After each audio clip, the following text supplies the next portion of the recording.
4 दिन से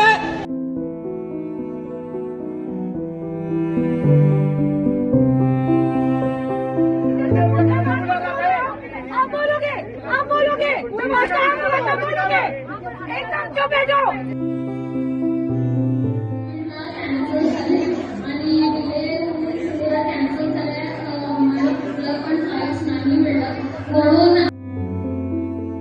நாடு முழுவதும் இண்டிகோ விமான சேவையில ஏற்பட்ட பாதிப்பு கடுமையான விளைவுகளை ஏற்படுத்தி இருக்குன்னு சொல்லணும்.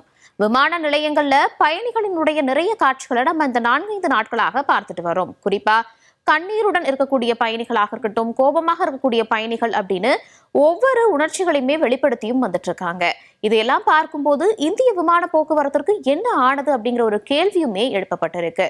சரி, இண்டிகோவுக்கு என்னதான் பிரச்சனை, எதனால இந்த குளறுபடிகள் எல்லாமே ஏற்பட்டிருக்கு, மத்திய அரசு கொடுத்திருக்கக்கூடிய விளக்கம் என்ன, ஆல்டர்னேட்டிவ் என்ன அப்படிங்கறத பத்தி எல்லா விவரங்களையும் இந்த வீடியோவில் பார்க்கலாம். முதலாவதாக இண்டிகோ விமான சேவையில் ஏற்பட்ட குளறுபடிக்கு என்ன நடந்தது அப்படின்னு பார்க்கும்போது, நாடு முழுவதுமே கடந்த 4-5 நாட்களாக இண்டிகோ விமான சேவைகள் ஒன்று ரத்து செய்யப்பட்டிருக்கு. அப்படி இல்லைன்னா பல மணி நேரம் தாமதம் அப்படிங்கிறது செய்யப்பட்டிருக்கு. குறிப்பா அந்த ரத்துகள் இதை பத்தி சொல்லும் போது, டிசம்பர் 5ஆம் தேதி மட்டும் 1000க்கும் மேற்பட்ட விமானங்கள் ரத்து செய்யப்பட்டிருக்கு. 1000 அப்படிங்கிறது ரொம்ப பிக் நம்பராக தான் பார்க்க வேண்டியதாக இருக்கு. அதோடு பல்வேறு நகரங்களை சேர்ந்த பயணிகள் கடுமையான அவதிக்கும் ஆளாகி இருக்காங்க. ஏன்னா ஃபிளைட் கரெக்ட் டைமுக்கு நம்ம போக போறோம் அப்படின்னு முன்னாடியே ஏர்போர்ட்டுக்கு வரக்கூடியவங்க அங்க வந்ததற்கு அப்புறம் ஏற்பட்டிருக்கக்கூடிய அந்த பிரச்சனைகள் எல்லாம் தெரியும் போது வேற வழியே இல்லாம கடுமையான பாதிப்புகளுக்கு ஆளாகி இருக்காங்க. விமான நிலையங்கள்ல பல மணி நேரம் காத்திருக்கக்கூடிய சூழலும் உருவாச்சு. சரி, வேற விமானத்திற்கு ஆல்டர்னேட்டிவா போலாம் அப்படின்னு பார்க்கும்போது விமான டிக்கெட்டுகளினுடைய விலை அப்படிங்கிறது பன்மடங்கு உயர்ந்திருக்கக்கூடியதையும் நம்மளால பார்க்க முடியுது. இதை அவங்க, அதாவது பேசஞ்சர்ஸ் சோஷியல் மீடியாவில் நிறைய இடங்கள்ல பதிவும் பண்ணியிருக்காங்க. இப்படி இருக்கும்போது இண்டிகோவினுடைய ஆன் டைம் பெர்ஃபார்மன்ஸ் அப்படிங்கிறது இந்த 4 நாட்களாகவே கடுமையாக குறைஞ்சிருக்கு. ஆன் டைம் பெர்ஃபார்மன்ஸை பொறுத்த வரைக்கும் ஒரு விமானம் கரெக்டா இந்த டைமுக்கு வருது, அதாவது சொன்ன நேரத்திற்கு வருதா, பேசஞ்சரினுடைய அந்த ஒரு நன்மதிப்பை பெற்றிருக்கா அப்படிங்கிற அடிப்படையில ஓடிபின்னு சொல்லக்கூடிய ஆன் டைம் பெர்ஃபார்மன்ஸ் கணக்கிடப்படும். இது இண்டிகோவை பொறுத்த வரைக்கும் நாடு முழுவதும் அக்டோபர்ல 84% மேல இருந்துச்சு. அதுவே நவம்பர்ல 67% அப்படிங்கிறது குறைஞ்சது. நவம்பர்லயுமே நிறைய விமானங்கள் ரத்து செய்யப்பட்டுச்சு. அதன் காரணமாக 67% அப்படிங்கிறது அந்த ரேஞ்ச்ல இருக்கு. அடுத்ததாக டிசம்பர் 3ஆம் தேதியை பொறுத்த வரைக்கும் 35% அப்படின்னு பயங்கரமான ஒரு வீழ்ச்சியை சந்திச்சிருந்துச்சு. டிசம்பர் 4ஆம் தேதி நிலவரப்படி அது 19%க்கு மேலேயும், டிசம்பர் 5ஆம் தேதியான நேற்று வெள்ளிக்கிழமை 8.5% அப்படிங்கிறதும் ஒரு கடுமையான வீழ்ச்சியாகவே பார்க்கப்படுது. இந்தியாவை பொறுத்த வரைக்கும் இண்டிகோ அப்படிங்கிறது விமான துறையில, விமான சேவையில முதல் இடத்துல இருக்கக்கூடிய ஒரு தனியார் நிறுவனமாக பார்க்கப்படுது.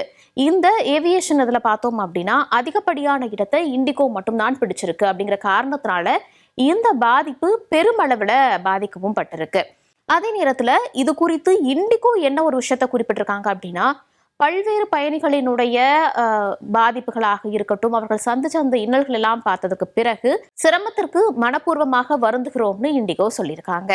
அதோடு சின்ன சின்ன தொழில்நுட்ப கோளாறுகள், குளிர்காலம் காரணமாக அந்த ஷெட்யூல் டைம்ல ஏற்பட்டிருக்கக்கூடிய மாற்றங்கள், மோசமான வானிலை, இதெல்லாம் சேர்த்து இன்னும் சில சிக்கல்களையுமே இண்டிகோ சந்திக்க வேண்டியதாக இருந்துச்சு. குறிப்பா விமான போக்குவரத்தினுடைய அமைப்புல அதிகரிச்சு வரக்கூடிய அந்த கூட்டம் அப்படிங்கிறது, குறிப்பா இந்த டிசம்பரை பொறுத்த வரைக்கும் வின்டர் ஹாலிடேஸ் அப்படிங்கறத நிறைய பேர் பிளான் பண்ணியிருப்பாங்க. அதோடு ஃபெஸ்டிவ் சீசன், குறிப்பா மேரேஜ் சீசன் அப்படிங்கிறது அதிகமா இருக்கிற காரணத்தினால விமான போக்குவரத்தை சூஸ் பண்றவங்களுடைய எண்ணிக்கை அப்படிங்கிறதுமே கணிசமாக அதிகரிக்கும். அதோடு புதிய பணியாளர் வரிசை விதிகள், அதாவது விமான கடமை நேரத்தை அது மாற்றி அமைச்ச காரணத்தினாலையும் இண்டிகோ இந்த கடந்த சில நாட்களாக சந்திச்சு வரக்கூடிய பிரச்சனைகளை, சவால்களை சந்திக்க நேரிட்டு இருக்கு அப்படின்னு இண்டிகோ சொல்லியிருக்காங்க. சரி, பிரச்சனை சந்திச்சாச்சு, பயணிகளுக்கெல்லாம் இன்னல் அப்படின்னு தெரிஞ்சிருச்சு. பயணிகள் பே பண்ணிருக்க அந்த டிக்கெட்டுக்கெல்லாம் என்ன விவரம், என்ன ஆனது அப்படின்னு கேட்கும்போது அதற்குமே இண்டிகோ விளக்கம் கொடுத்திருக்காங்க. டிசம்பர் 15ஆம் தேதி வரைக்கும் எக்ஸ்ட்ரா சார்ஜஸ் எதுவுமே இல்லாம அந்த குறிப்பிட்ட பேசஞ்சர்ஸ் எல்லாம் பயணத்தை மாற்றிக்கொள்ளலாம். அதாவது கேன்சல் ஆனாங்க, ரத்து செஞ்ச அந்த விமானங்களுக்கானதை மாற்றிக்கொள்ளலாம், பேசஞ்சர்ஸ் பயணம் செய்து கொள்ளலாம் அப்படின்னு சொல்லியிருக்காங்க. அதோடு அந்த ரத்து செய்த டிக்கெட்டுகளுக்கு பொறுத்த வரைக்குமே முழு தொகையும் திருப்பி செலுத்தப்படும் அப்படிங்கிற விஷயத்தையுமே இண்டிகோ தன் தரப்பு விளக்கமாக கொடுத்திருக்காங்க. ஓகே, இவ்ளோ பிரச்சனை ஒரு 4-5 நாளா இந்திய விமான போக்குவரத்தவே ஒரு ஸ்தம்பிக்க வச்சிருக்கு அப்படின்னு நம்ம பார்த்துட்டு இருக்கோம். என்னதான் பிரச்சனை? குறிப்பா இண்டிகோவுக்கு ஏன் இவ்ளோ பிரச்சனை அப்படின்னு பார்க்கும்போது, முதலாவதாக சிவில் விமான போக்குவரத்து இயக்குநரகம் வெளியிட்டிருக்கக்கூடிய அறிவிப்பு தான். இந்த அறிவிப்பு இப்பதான் வந்துச்சான்னு கேட்டா கிடையாது. ஜனவரி 1, 2024, அதாவது 2 வருடங்களுக்கு முன்னாடியே வந்திருந்த அந்த ஒரு அறிவிப்பு தான். திருத்தப்பட்ட விமான கடமை நேர வரம்பு அப்படிங்கிறது இது. பைலட், அந்த க்ரூ கேபின்ல இருக்கக்கூடியவங்களுக்கு அந்த விதிகள், அவங்க ஒர்க் பண்ணக்கூடிய டைம், ரெஸ்ட் எடுக்கக்கூடிய டைம், எவ்வளவு அவங்க ஃப்ளைட்ல வந்து பறக்கக்கூடிய அந்த நேரமாக இருக்கட்டும், எவ்வளவு நைட் டைம் லேண்டிங் எல்லாம் பண்றாங்க அப்படிங்கிற அந்த விதிகள்ல திருத்தத்தை கொண்டு வந்திருந்தாங்க. விமானிகளினுடைய அந்த ஓய்வு நேரம் குறித்தான புதிய விதிகள் இந்த பிரச்சனைக்கு பெரிய காரணமாக அமைஞ்சிருக்கு. விமானிகளுக்கு வாரத்திற்கு தொடர்ச்சியா 48 மணி நேரம் ஓய்வு அப்படிங்கிறது. 48 மணி நேரம் அப்படின்னு பார்க்கும்போது கண்டினியூஸா 2 நாள் வந்துடும். இதற்கு முன்னாடி இந்த ஓய்வு நேரம் 36 மணி நேரமாக இருந்துச்சு. தற்போது 48 மணி நேரம் அப்படிங்கிறத கொண்டு வந்திருக்காங்க. அதே மாதிரி ஒரு விமானிக்கு அதிகபட்சமாக நைட் லேண்டிங்கை பொறுத்த வரைக்கும் 2 தான் இருக்கணும் ஒரு வாரத்திற்கு அப்படின்னு சொல்லியிருக்காங்க. இதற்கு முன்னாடி இந்த நைட் லேண்டிங்ஸ் அப்படிங்கிறது 6 இருந்துச்சு. தற்போது 2 குறைக்கணும்னு சொல்லியிருக்காங்க. தொடர்ச்சியா 2 இரவு நேர பணிக்கு மேல கொடுக்கக்கூடாது. நைட் டியூட்டி, நைட் ஷிஃப்ட்ஸை பொறுத்த வரைக்குமே கண்டினியூஸா அந்த 2க்கு மேல ஒரு பைலட்டுக்கு கொடுக்கக்கூடாது அப்படிங்கிறதையுமே சொல்லியிருந்தாங்க. அதோடு இதெல்லாம் அந்த விதிகள் எல்லாம் காரணமாக விமானிகளுடைய பற்றாக்குறை அப்படிங்கிறது இண்டிகோவுக்கு ஏற்படுது. விமான பணியாளர்களை அந்த நம்பர்ஸை நிர்வகிக்கிறதுல இண்டிகோவுக்கு சிக்கல் அப்படிங்கிறது இருக்கு. ரீஸ்ட்ரக்சர் பண்றது அப்படிங்கிற விஷயத்துல இண்டிகோ கடுமையாகவே தடுமாறி இருக்காங்க. சரி, ஏன் மற்ற விமான நிறுவனங்களுக்கெல்லாம் அந்த பிரச்சனை இல்லை, இண்டிகோவுக்கு மட்டும் அந்த பிரச்சனைன்னு கேட்கும்போது, நான் முன்னாடியே சொன்ன மாதிரி இந்தியாவை பொறுத்த வரைக்கும் இண்டிகோ அப்படிங்கிறது ஒரு பெரிய கிட்டத்தட்ட 60% மேல இண்டிகோ தான் ஆக்குபை பண்ணிட்டு வந்துட்டு இருக்காங்க. அதே மாதிரி இரவு நேர அந்த லேண்டிங்ஸை பொறுத்த வரைக்குமே மற்ற விமான நிறுவனங்களை விட இண்டிகோவுக்கு அதிகமாகவே இருக்கு. இந்த இஷ்யூஸ் எல்லாம் இருந்துட்டு இருக்கும்போது இந்த விதி அப்படிங்கிறது 2 வருடங்களுக்கு முன்னாடியே சொல்லப்பட்டு தற்போது அமலுக்கு வர்ற கட்டத்துல இண்டிகோவால அதை சமாளிக்க முடியல. போதுமான விமானிகள் அவங்க கிட்ட இல்லை அப்படிங்கிற காரணத்தினால இந்த சிக்கல்கள் எல்லாமே சடனா வருது. அது நிறுவனத்திற்கு எவ்வளவு பாதிப்பு அப்படிங்கிறத தாண்டி நாடு முழுவதும் பல்லாயிரக்கணக்கான பயணிகளுக்கு பயங்கரமான ஒரு இன்னல்களை ஏற்படுத்துச்சு அப்படின்னு தான் சொல்லணும். நிறைய காட்சிகளை நம்ம பார்த்துருப்போம். ஒரு நேஷனல் லெவல் காம்படிஷனுக்கு போறவங்க போக முடியாமையும், சபரிமலைக்கு போறவங்க டிக்கெட் புக் பண்ணி போக முடியாம, ஒய்ஃப் வந்து உடம்பு சரியில்லாமல் இருக்காங்க, அவங்கள பார்க்கறதுக்காக ட்ரிப் பிளான் பண்ணி அதை கேன்சல் ஆகி கண்ணீர் விட்டு அழுதுட்டு இருந்தக்கூடிய காட்சிகள். மேரேஜ் ரிசப்ஷனுக்கு போக வேண்டிய நியூலி வெட்டிங் கப்பிள் அவங்களுடைய ரிசப்ஷனுக்கே போக முடியாம அந்த ரிசப்ஷன் வென்யூல அவங்களுடைய பேரண்ட்ஸ் எல்லா ஏற்பாட்டையும் பண்ணி வச்சுட்டு இவங்க இருக்கக்கூடிய இடத்துல இருந்து ஜஸ்ட் ஒரு மானிட்டர் மூலமா, விர்ச்சுவல் மூலமாக அங்க கனெக்ட் ஆகி ரிசப்ஷனை நடத்துறது மாதிரியான நிறைய விஷயங்களையுமே நம்ம பார்த்துருப்போம். இந்த சிக்கல்கள் எல்லாமே சேர்ந்துதான் இண்டிகோவுக்கு ஒரு பிரச்சனையாக அமைஞ்சிருக்கு. குறிப்பா இந்த 2 வருஷம் அப்படிங்கிற கேப் கொடுத்துருந்தாங்க. அதை சரியா இண்டிகோ பயன்படுத்திக்கல அப்படின்னு சொல்லலாம். விமானிகளினுடைய கவுண்ட் எல்லாமே கம்மியாகுது, அதில் நிறைய குளறுபடிகள் ஏற்படுது, டிக்கெட்ஸும் புக் ஆகுது, கரெக்டாக பிளான் பண்ண முடியல, இஷ்யூ ஆயிடுச்சு. சரி, இந்த விதிகள் எல்லாமே டிஜிசிஏ தற்போது திரும்ப பெற்றிருக்காங்க. முன்னாடி சொன்ன அந்த விதிமுறைகள் எல்லாமே பிரச்சனையா எங்களுக்கு இருக்கு, கொஞ்சம் சிக்கலாக இருக்கு அப்படின்னு இண்டிகோ ஒரு கோரிக்கையை வைக்கிறாங்க. கொஞ்ச நாள் எங்களுக்கு வந்து தளர்வுகளை கொடுங்க, நாங்கள் இதெல்லாம் சரி செய்யணும் அப்படின்னு ஒரு கோரிக்கையை வைக்கிறாங்க. பயணிகளினுடைய இந்த அவதியுமே டிஜிசிஏ வந்து பார்க்குறாங்க. டிஜிசிஏ அப்படிங்கிறது இந்தியன் ஏவியேஷன்ஸ் துறையை வந்து ரெகுலேட் பண்ணக்கூடிய ஒரு இயக்குநரகமாக இருக்கு. அதுதான் இந்த விதிகள் எல்லாமே சொல்றாங்க. தற்போது இந்த விதிகளை திரும்ப பெற்றிருக்காங்க. அவங்க என்ன சொல்லியிருக்காங்க அப்படின்னு பார்க்கும்போது வார விடுப்பு உள்ளிட்ட சில விதிகளை வந்து திரும்ப பெற்றிருக்காங்க. இந்த 48 hours தொடர்ச்சியாக வார விடுப்பு அப்படிங்கிறத தற்போது இண்டிகோவிற்கு மட்டும் திரும்ப பெற்றிருக்காங்க. விமான சேவை இயல்பு நிலைக்கு திரும்பும் அப்படிங்கிறதையும் சொல்லியிருக்காங்க. அதே மாதிரி இண்டிகோ நிறுவனம் தானாகவே முழு தொகையை வந்து திருப்பி அளிக்கும் அப்படிங்கிற வாக்குறுதியையும் டிஜிசிஏ கொடுத்திருக்காங்க. அதாவது நீங்க பயணிகளுக்கு கொடுக்கணும் அப்படிங்கிற ஒரு அறிவிப்பை இண்டிகோவுக்கு கொடுத்திருக்காங்க. அதே மாதிரி டிஜிசிஏ அந்த இயக்குநரகத்துல 24/7 கட்டுப்பாட்டு அறை அமைக்கப்பட்டு என்ன பிரச்சனை எல்லாம் நிலவுது அப்படிங்கிறத நேரடி கண்காணிப்பு செய்யப்படும்.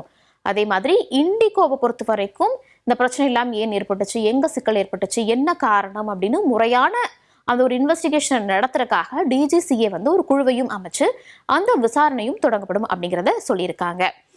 இந்த பிரச்சனையெல்லாம் ஒரு பக்கம் நடந்துட்டு இருக்கும்போது இதற்கு ஆல்டர்னேட்டிவா ஏதாவது பண்ணணும் அப்படின்னு அரசு தரப்புல இருந்து ஒரு முடிவெடுக்கப்படுது. அதாவது ரயில்வே துறையினுடைய அறிவிப்பாக தான் அது இருக்கு. விமான போக்குவரத்து பாதிக்கப்பட்ட காரணத்தினால குறிப்பா இந்தியாவினுடைய முதல் இடத்துல இருக்கக்கூடிய ஆக்குபை பண்ணிட்டு இருந்திருக்கக்கூடிய நிறுவனத்தின் அந்த சேவை பாதிக்கப்பட்டதுனால முக்கிய நகரங்களா இருக்கட்டும், சின்ன இரண்டாம் இடத்துல இருக்கக்கூடிய நகரங்களாக இருக்கட்டும், அங்க இருக்கக்கூடிய பயணிகள் கடுமையாக பல்லாயிரக்கணக்கான பயணிகள் பாதிக்கப்பட்டிருக்கிறத நம்மளால பார்க்க முடியுது. ஸோ ரயில்வே துறை வந்து என்ன சொல்றாங்கன்னா, பல்வேறு வழித்தடங்கள்ல 37 ரயில்கள்ல கூடுதலாக 116 பெட்டிகளை இணைக்க போறோம் அப்படிங்கிறத சொல்லியிருக்காங்க. இந்த பெட்டிகளை பொறுத்த வரைக்குமே ஸ்லீப்பர், ஏசி, 2ஆம் வகுப்பு பெட்டிகள் அப்படின்னு அந்தந்த ரூட்டை பொறுத்து மாறுபடும் அப்படின்னு சொல்லியிருக்காங்க. அடுத்ததாக வடக்கு ரயில்வே மண்டலத்தை பொறுத்த வரைக்கும் 5 சிறப்பு ரயில்களை இயக்கிறதுக்கும் திட்டமிட்டிருக்கிறதாக சொல்லப்படுது. இதன் மூலமாக 26 லட்சம் பயணிகள் பயனடைவாங்க. அங்க சிக்கல்ல மாட்டிருக்கக்கூடியவங்க இதன் மூலமாக பயனடைவாங்க அப்படிங்கிற ஒரு விஷயத்தையுமே ரயில்வே துறை வந்து சொல்லியிருக்காங்க. இப்படி பிரச்சனை எல்லாம் ஒரு பக்கம் போயிட்டு இருக்கும்போது, விமான பயணத்தை நான் வந்து இப்ப பிளான் பண்ணியிருக்கேன், ஆல்ரெடி டிக்கெட் புக் பண்ணிட்டேன் அப்படின்னு இருக்கக்கூடியவங்க என்ன விஷயங்களை நம்ம கொஞ்சம் மைண்ட்ல வச்சுக்கணும் அப்படின்னு சொல்லும்போது, வரக்கூடிய அந்த சில தினங்கள் அப்படிங்கிறது டிலேஸ் ஃப்ளைட் ஆகிறது, அதே நேரத்தில் கேன்சல் ஆகிறது அப்படிங்கிறதுக்கான பாசிபிலிட்டிஸ் அதிகமாகவே இருக்கு. ஸோ முன்கூட்டியே நம்ம கொஞ்சம் ப்ரிப்பேர் ஆகிக்கிறது, தேவையில்லாத கஷ்டங்களை நம்ம மாட்டிக்கிறத கொஞ்சம் தவிர்க்கலாம் அப்படின்னும் சொல்லலாம். குறிப்பா ஒரு ஏர்போர்ட்டுக்கு போறதுக்கு முன்னாடி நீங்க எந்த நிறுவனத்துல வந்து டிக்கெட் புக் பண்ணிருக்கீங்களோ எதுவாக இருந்தாலும் ஒன்ஸ் வந்து செக் பண்ணிக்கலாம். அவங்களுடைய அந்த சோஷியல் மீடியா ஹேண்டில்ஸ் எல்லாம் ஒன்ஸ் செக் பண்ணிக்கிட்டே இருந்துக்கலாம். அந்த நம்பர் கூட கான்டாக்ட் பண்ணி எல்லாமே கரெக்டா இருக்கா அப்படிங்கிறத உறுதிப்படுத்திட்டு போறது கொஞ்சம் பெட்டராக இருக்கும். அதே போல வேற வழியே இல்லை, போகணும் அப்படின்னு நீங்க முடிவு பண்ணிட்டீங்களா, ஏர்போர்ட்டுக்கு போகும்போது உங்களுக்கு வெயிட்டிங் டைம் அப்படிங்கிறது அதிகரிச்சிச்சுன்னா சப்போஸ் அதை மேனேஜ் பண்றதுக்காக ஃபோன் சார்ஜர்ல இருந்து ஃபுட், ஸ்நாக்ஸ் அந்த மாதிரியான விஷயத்த, குழந்தைங்களுக்கு தேவையான மெடிகேஷன்ஸ் இந்த மாதிரியான விஷயத்த தயார் நிலையில வச்சுக்கிட்டோம் அப்படின்னா இதுல இருந்து ஓரளவு தப்பிக்கிறதுக்கான வழிமுறையாக இருக்கும் அப்படின்னு தான் பார்க்கப்படுது. சரி, இதெல்லாம் அந்த பிரச்சனை ஒரு பக்கம் போயிட்டு இருக்கு. எப்படி சரியாகும், எப்ப சரியாகும் அப்படின்னு கேள்வி இடும்போது இண்டிகோவாக இருக்கட்டும், இல்லைனா டிஜிசிஏவாக இருக்கட்டும், விரைவில் இந்த பிரச்சனை எல்லாம் சரியாகும், மறுபடியும் நார்மல் கண்டிஷனுக்கு திரும்பும் அப்படிங்கிறது தான் சொல்லியிருக்காங்க. அதே நேரத்துல டிஜிசிஏவினுடைய இந்த விதிமுறைகள் மாற்றம் ஏன் வந்துச்சு அப்படிங்கிறதையும் நம்ம பார்க்கணும்.